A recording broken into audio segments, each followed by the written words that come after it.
Hello children, welcome to us education. आज हम करेंगे आरबीएससी की 6 क्लास की हिंदी की किताब का 12वां चैप्टर मुंडमाल। इसके हम करेंगे प्रश्नोत्तर। तो आइए देखते हैं कि आपका पहला प्रश्न क्या है। आपका पहला प्रश्न है, जो ये शब्द लिखे हुए हैं इनको आपको बोलकर बताना है कि क्या लिखा हुआ है। पहला है जंगी जोश, फिर है मुखारबिंद, फिर है पुष्प वृष्टि, हृदय हारिणी, झंझरी तार। फिर आपका अगला प्रश्न है सोचें और बताएं। इसमें पहला है सरदार चूड़ावज्जी युद्ध में क्यों जा रहे थे। आंसर होगा सरदार चूड़ावज्जी युद्ध में औरंगजेब का दर्प दलन करने और उसके अंधाधुंध अंधेर का उचित उत्तर देने के लिए जा रहे थे। मतलब जो सरदार चूड़ावज्जी थे युद्ध में इसलिए जा रहे थे ताकि वे औरंगजेब का जो घमंड है उसको चकनाचूर कर सके और औरंगजेब के अत्याचारों से लोगों को मुक्ति दिला सके। फिर है इस पाठ के शीर्षक मुंडमाल का क्या आशय है। तो इस पाठ के शीर्षक मुंडमाल का आशय यह है कि अपनी पत्नी के प्रेम पाश में बंधे सरदार चूड़ावज्जी ने जब रानी हारी से आशा और विश्वास का चिन्ह मांगा तो उसने क्या किया, अपना सिर काट कर दे दिया। जिसके प्रेम में पागल होकर उन्होंने रानी के सिर को गले में लटका लिया। मतलब गले में उसके मुंड की माला बना ली, उसका जो सर था उसकी उन्होंने माला बना ली, जो मुंडमाल बन गया। तो इस पाठ का शीर्षक मुंडमाल इसलिए रखा गया है कि सरदार चूड़ावज्जी ने अपनी रानी हारी का जो सिर था कटा हुआ वो उन्होंने गले में लटका लिया था, इसलिए इसका शीर्षक रखा गया मुंडमाल, जिसका मतलब होता है मुंड की माला, मतलब सिर की माला। फिर आपका अगला प्रश्न है, ये है बहुविकल्पीय प्रश्न। 4 विकल्प दिए गए हैं, आपको देखना है कौन सा सही है। पहला प्रश्न है, रूपनगर के राठौर वंश की राजकुमारी ने पहले वर लिया था दिल्ली के बादशाह को, राणा राजसिंह को, सरदार चूड़ावज्जी को या शूर सामंतों को। आंसर होगा राणा राजसिंह को। फिर है नबोढ़ा रानी ने आशा और अटल विश्वास का चिन्ह भेंट किया। तो रानी ने आशा और अटल विश्वास का कौन सा चिन्ह भेंट किया था, अपनी चूड़ी, अपना सर या अपने कंगन, अपना रुमाल। तो उन्होंने क्या किया था भेंट, उन्होंने क्या चिन्ह दिया था, अपना सर, उन्होंने अपना सर काट कर दे दिया था। फिर है आपका अगला प्रश्न, ये है अति लघुत्तरात्मक प्रश्न। इसमें पहला है उदयपुर के चौक में चहल पहल क्यों थी। तो उदयपुर के चौक में चहल पहल इसलिए थी क्योंकि चूड़ावज्जी औरंगजेब से युद्ध करने जा रहे थे। फिर है चूड़ावज्जी के मन की लगाम कहाँ अटकी हुई थी। आंसर होगा चूड़ावज्जी के मन की लगाम खिड़की में अटकी हुई थी। फिर है चूड़ावज्जी ने रानी से चिन्ह क्यों मंगवाया। तो चूड़ावज्जी ने अपने संतोष के लिए रानी से चिन्ह मंगवाया था। तो वो अपनी रानी से बहुत अधिक प्रेम करते थे, तो वो जब जा रहे थे युद्ध में तो उनकी जो रानी थी, पत्नी थी, वो खिड़की में बैठकर देख रही थी उनको, तो उनका ध्यान वहीं पर था। तो उन्होंने कहा कि मुझे कोई अपनी निशानी दे दो। तो जो चूड़ावत की रानी थी, पत्नी थी, उन्होंने क्या किया, अपना सर ही काट कर दे दिया था, जिसको उन्होंने अपने गले में लटका लिया। फिर आपका अगला प्रश्न है, यह है लघु उत्तरात्मक प्रश्न। इसमें पहला प्रश्न है चूड़ावज्जी को अपने युद्ध से वापस लौटने के लक्षण क्यों नहीं दिख रहे थे। मतलब उनको ऐसा क्यों लग रहा था कि वो युद्ध से वापस नहीं लौट पाएंगे।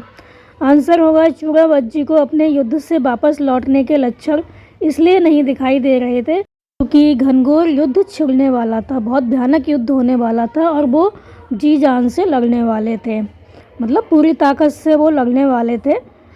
तो चूड़ावज्जी सत्य की रक्षा के लिए अपने पुर्जे कटाने को भी तैयार थे। मतलब जो चूड़ावज्जी थे वो सत्य की रक्षा के लिए अपना अंग अंग कटाने के लिए तैयार थे। तो उनको यही लग रहा था कि बहुत भयानक युद्ध होगा, इतना घनघोर युद्ध होगा कि वो शायद ही वहाँ से बचकर वापस आ सके, इसलिए युद्ध से वापस लौटने के उनको लक्षण नज़र नहीं आ रहे थे। फिर हारी रानी ने युद्ध में जाते हुए चूड़ावज्जी को क्या समझाया। आंसर होगा हारी रानी ने युद्ध में जाते हुए चूड़ावज्जी को यह समझाया कि सत्य और न्याय की रक्षा के लिए जाते समय सहज सुलभ सांसारिक सुखों की बुरी वासना को मन में घर कर देना उनके समान प्रतापी क्षत्रिय कुमार का काम नहीं है। तो उन्होंने यही समझाया कि आप युद्ध पे जा रहे हैं तो आपको मोह माया नहीं रखनी चाहिए, सांसारिक सुखों को त्याग देना चाहिए। तो युद्ध पे जाते समय जो चूड़ावज्जी थे उनको अपनी जो रानी थी उनकी बहुत चिंता हो रही थी, उनको लग रहा था पता नहीं इनके बिना मैं कैसे रह पाऊँगा। तो उनको यही समझाया गया कि आप युद्ध पे जा रहे हैं, आप क्षत्रिय हैं और क्षत्रियों को यह शोभा नहीं देता कि इस तरह से सांसारिक सुखों की बुरी वासना को वो मन में जगह दें। तो आपको ये सब नहीं करना चाहिए और आपको पूरी लगन के साथ युद्ध करना चाहिए। फिर आपका अगला प्रश्न है, चूड़ावत ने रानी के द्वारा भेजे गए आशा और अटल विश्वास के चिन्ह का क्या किया? आंसर होगा, चूड़ावत ने रानी के द्वारा भेजे गए आशा और अटल विश्वास के चिन्ह यानी रानी के सुगंधों से सींचे हुए मुलायम बालों के गुच्छे को 2 हिस्सों में चीरकर, जो कि सौभाग्य सिंदूर से भरा हुआ था, अपने गले में लटका लिया। तो उन्होंने क्या किया, उनका जो सर था अपने गले में लटका लिया, ताकि इस पाठ का शीर्षक है मुंडमाल। दीर्घ उत्तरात्मक प्रश्न। पहला प्रश्न है इसमें, हारी रानी ने अपने सिर को ही चिन्ह के रूप में क्यों भेंट किया? मतलब जो रानी थी वो निशानी के रूप में और कुछ भी दे सकती थी, उसने अपना सिर ही काट कर क्यों दे दिया? आंसर होगा, जो रानी थी अपने प्रति अपने पति के प्रेम को देखकर यह विचार कर रही थी कि प्राणेश्वर का मन यदि मुझ में ही लगा रहेगा तो विजय लक्ष्मी किसी प्रकार उनके गले में जयमाला नहीं डालेगी, यानी कि उनकी विजय नहीं होगी। तो जो रानी थी उसको ये लग रहा था कि जो मेरा पति है, अगर यही देखते रहेंगे, मेरे प्रेम में ही लीन रहेंगे, तो वो युद्ध ठीक से नहीं कर पाएंगे, तो उनको विजय प्राप्त नहीं होगी, उनकी जीत नहीं होगी। तो रानी यह विचार कर ही रही थी कि चूड़ावत का सेवक उनका संदेश लेकर आ जाता है कि चूड़ावत आपसे दृढ़ आशा और अटल विश्वास का चिन्ह चाहते हैं, मतलब आपकी कोई निशानी चाहते हैं जिससे पता चले कि आप कितना अधिक उनको प्रेम करती हैं, कितना अधिक विश्वास है। तो यह सुनकर रानी ने अपने मन में विचार किया कि प्राणेश्वर का ध्यान जब मेरे तुच्छ शरीर में लगा रहेगा तब तक वह अपना कर्तव्य पूरा नहीं कर पाएंगे। इसलिए रानी ने यह सोचकर कि अगर वह जीवित ही नहीं रहेंगी तो चूड़ावत अपने कार्य को दृढ़ इच्छा शक्ति के साथ कर सकेंगे। तो अगर मैं जीवित रहूँगी तो उनको मेरी चिंता लगी रहेगी, अगर मैं मर ही जाऊँगी तो क्या होगा, चूड़ावत को मेरी चिंता नहीं रहेगी, उनको लगेगा कि अब तो रानी है ही नहीं, तो वो पूरे ध्यान से युद्ध करेंगे। इसलिए उन्होंने क्या किया, अपना सर काटकर चिन्ह के रूप में उनको भेज दिया, उनको भेंट कर दिया। तो उन्होंने क्यों अपना सिर का चिन्ह दिया, मतलब सिर क्यों काट कर दे दिया? इसलिए कि ताकि जो उनके पति हैं वो युद्ध अच्छे से कर सके, उनको रानी की याद ना आए, उनको ऐसा ना लगे कि मैं मर जाऊंगा तो मेरे बाद उनका क्या होगा, तो जो उनके अंदर मोह बसा हुआ है वो ख़त्म हो जाए। इसलिए उन्होंने अपना जो सर था वो काट कर चिन्ह के रूप में जो चूड़ावत थे उनको दे दिया, ताकि वो अच्छे से युद्ध कर सकें, रानी का विचार उनको ना आए। फिर है आपका अगला प्रश्न, महाराजा राज सिंह व औरंगजेब के बीच युद्ध का क्या कारण था, उनके बीच युद्ध क्यों हुआ था? आंसर होगा कि महाराजा राज सिंह उदयपुर नगर के राजा थे। तो राज सिंह जो थे वो उदयपुर नगर के राजा थे और वो रूपनगर की राठौर वंश की राजकुमारी से प्रेम करते थे। तो राजकुमारी भी राज सिंह से प्रेम करती थी, उनको अपना वर बना चुकी थी, वर चुन चुकी थी, मतलब उनको अपना पति मान चुकी थी वो। लेकिन दिल्ली का बादशाह औरंगजेब जो था रूपनगर की राजकुमारी से ज़बरदस्ती विवाह करना चाहता था। इसलिए जो औरंगजेब था वो भी रूपनगर जाकर उसे प्राप्त करने की योजना बना रहा था। तो दोनों ही रूपनगर जाकर राजकुमारी को प्राप्त करना चाहते थे। इधर राणा राज सिंह रूपनगर जा रहे थे तो औरंगजेब भी जा रहा था। तो औरंगजेब को रास्ते में रोकने के लिए उनको युद्ध प्रारंभ करना पड़ा, जिससे वो रूपनगर तक ना पहुंच सके। तो महाराणा राज सिंह और औरंगजेब के बीच युद्ध की यही वजह थी। कौन सी वजह थी? रूपनगर की राठौर वंश की राजकुमारी, जो कि दोनों को ही पसंद थी, जो दोनों ही चाहते थे उससे शादी करना, उसको अपनी पत्नी बनाना। लेकिन जो राजकुमारी थी वो राज सिंह को चाहती थी और जो औरंगजेब था वो राजकुमारी को बलपूर्वक प्राप्त करना चाहता था। और जो राज सिंह थे रूपनगर जा रहे थे, इधर औरंगजेब भी ज़बरदस्ती रूपनगर की राजकुमारी से विवाह करने की योजना बना रहे थे, वो भी जा रहे थे। तो रास्ते में इनको रोकने के लिए, औरंगजेब को रोकने के लिए उनको युद्ध करना पड़ा, जिससे वो रूपनगर तक ना पहुंच सकें। तो यही वजह थी राज सिंह और औरंगजेब के बीच युद्ध की। आपका अगला प्रश्न, निम्नलिखित शब्दों में से विशेषण व विशेष छांट कर लिखिए। तो ये है जंगी जोश, झंझरीदार खिड़की, सुकुमारी कन्या, नवोरा रानी, सटाकर लटे, सजीली सेनाएं। तो विशेषण और विशेष, जिसकी विशेषता बताई जाती है वो होता है विशेष, जो विशेषता बताई जाती है वो होता है विशेषण। जंगी जोश, इसमें विशेषण क्या है जंगी और जोश क्या है विशेष है।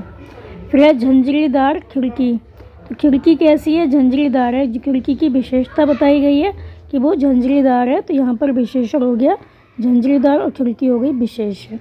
फिर कन्या कैसी है सुकुमारी, तो कन्या की विशेषता बताई गई है कि वो सुकुमारी है, तो यहाँ पर सुकुमारी हो गया विशेषण, कन्या हो गई विशेष। फिर है नवोढ़ा रानी, तो यहाँ पर रानी हो गई विशेष और नवोढ़ा हो गई विशेषण। है सटाकार लटे, तो लटे कैसी हैं सटाकार, तो यहाँ पर विशेषण हो गया सटाकार और विशेष हो गया लटे। फिर है सेनाएं, तो सजीली सेनाएं, सेनाएं कैसी हैं सजीली हैं, तो विशेषण हो गया, सेनाओं की विशेषता बताई गई सजीली, तो विशेषण हो गया सजीली और विशेष हो गया सेनाएं। फिर आपका अगला प्रश्न है, नीचे लिखे गद्यांश को ध्यानपूर्वक पढ़िए। चूड़ा बज्जी बोले, प्राणेश्वरी हमको केवल तुम्हारी चिंता बहुत सता रही है। किसे मालूम था कि तुमसी अनूपरूपा कोमलांगी के भाग्य में ऐसा भयंकर खेल होगा। गद्यांश को पढ़ते समय हम ब्राह्म चिन्हों पर रुकते हैं। इन ब्राह्म चिन्हों को नाम से जानते हैं, जैसे पहला है अल्पब्राह्म, इस तरह से हम लगाते हैं चिन्ह, तो ये है अल्पब्राह्म। फिर है अपतरण चिन्ह, तो इस तरह से जो उदाहरण चिन्ह होता है इस तरह का लगाते हैं। विस्मय मोदक चिन्ह, तो हम ये लगाते हैं। तो आप इन चिन्हों को देख लीजिए, प्रश्नवाचक चिन्ह कैसे लगता है, पूर्वविराम चिन्ह कैसे लगता है, योजक चिन्ह कैसे लगता है। फिर आगे देखते हैं आपसे क्या पूछा गया है। तो आपको नीचे दिए गए गद्यांश में उचित ब्राह्म चिन्हों का प्रयोग करते हुए लिखना है। तो ये है आपका गद्यांश। हारी रानी हृदय पर हाथ रखकर बोली, प्राणनाथ सत्य और न्याय की रक्षा के लिए लड़ने जाते समय सहज सुलभ सांसारिक सुखों की बुरी वासना को मन में घर करने देना आपके समान प्रतापी क्षत्रिय कुमार का काम नहीं है। तो यहाँ पर ना तो कोई कॉमा है, ना विराम है, ना क्वेश्चन मार्क है, कुछ भी नहीं है। तो आपको देखना है कहाँ पे कॉमा लगेगा, कहाँ पे इन्वर्टेड कॉमा लगेगा, कहाँ पर क्वेश्चन मार्क लगेगा। तो पहली लाइन जैसे है, हारी रानी हृदय पर हाथ रखकर बोली, तो हम यहाँ पर इस तरह से कॉमा लगाएंगे। क्या बोली, प्राणनाथ, जो भी पूरा वाक्य है वो हम लिखेंगे इन्वर्टेड कॉमा में और क्लोज्ड कर देंगे, उसको बंद कर देंगे एंड में जाकर। तो पूरा जो वाक्य है उसकी रानी के द्वारा कहा गया है, तो हम इस तरह से लिखेंगे प्राणनाथ, तो हम इस तरह का चिन्ह लगाएंगे। सत्य और न्याय की रक्षा के लिए लड़ने जाते समय सहज सुलभ सांसारिक सुखों की बुरी वासना को मन में घर कर देना आपके समान प्रतापी क्षत्रिय कुमार का काम नहीं है। ब्राह्म का चिन्ह लगा देंगे और फिर हम लगा देंगे इन्वर्टेड कॉमा, क्लोज्ड कर देंगे। चिन्हों का प्रयोग करते समय, ब्राह्म चिन्हों का प्रयोग करते समय ध्यान रखें कि कहाँ पे इन्वर्टेड कॉमा लगना है, कहाँ पर क्वेश्चन मार्क लगना है। जहाँ पर भी कोई क्वेश्चन किया जाता है, प्रश्न किया जाता है, तो वहाँ पर क्वेश्चन मार्क लगता है। कोई किसी से कुछ कहता है तो पूरा वाक्य जो है वो इन्वर्टेड कॉमा में आता है, और वाक्य ख़त्म हो जाता है तो हम उसमें क्या करते हैं, ब्राह्म का चिन्ह लगा देते हैं। तो इन चिन्हों को आप समझकर याद कर लीजिए और ध्यान से आप जो गद्यांश है उसको पढ़िए और फिर इस तरह के जो चिन्ह है वो लगा दीजिए। आपका अगला प्रश्न है कि जो रानी थी वो दृढ़ आशा अटल विश्वास के चिन्ह के रूप में अपने सिर के स्थान पर और क्या चिन्ह भेज सकती थी, उनको और क्या निशानी दे सकती थी। तो हारी रानी दृढ़ आशा और अटल विश्वास के चिन्ह के रूप में अपने सिर के स्थान पर चूड़ा, कंगना, मंगलसूत्र, पायल आदि भेज सकती थी, जो उसके प्रेम को दर्शाते और चूड़ा बज्जी को हिम्मत भी देते। तो इन सब चीज़ों को देखकर उनके अंदर हिम्मत आती कि कोई उनका इंतज़ार कर रहा है।